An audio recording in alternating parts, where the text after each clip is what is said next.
after setting priorities and preserving liquidity, a third thing then was to monitor revenues really closely. And I mentioned my frequent contact with the controller and with our membership, senior vice president of membership and events. We watched incoming cash very closely. We have learned through the process that not a surprise, everybody was experiencing a crisis. And so invoices got lost or misplaced. People were distracted and didn't pay attention to what for us is business as usual. It wasn't their business as usual. And so we accelerated our contact particularly with our major investors. Another thing we did with checking for monitoring our revenues closely was we looked for alternative sources of funding, non-member revenue. We're a C6 organization, so we were not eligible for any federal funds or grant programs that came along. And we communicated that to some of our local government partners who helped fund our work.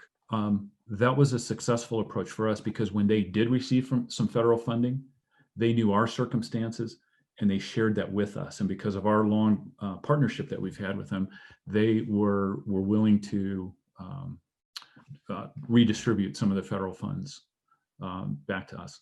We talked a lot with our public partners about the work that we were doing in recovery, so they knew how we were using those funds and where they were being directed.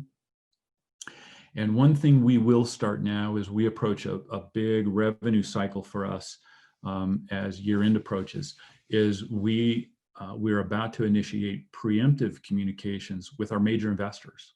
So they know ahead of time. We don't have to monitor after the fact. We're communicating to them ahead of time. Here's what we've been working on for the last 6 to 8 months and how it's made a difference in our community.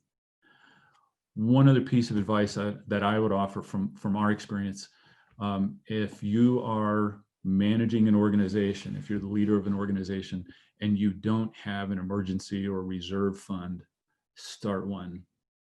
When I began in this role almost 6 years ago, we did not have a reserve fund. And within a couple of months of my arrival, we began setting aside some cash every month. It wasn't a big amount at first. It's still not a big amount in any given month. But as a result, we have a 6-figure reserve fund today that has been, it has been a good safety net for us during this crisis. If you don't have one, the best time to start it was last year, and the next best time is tomorrow.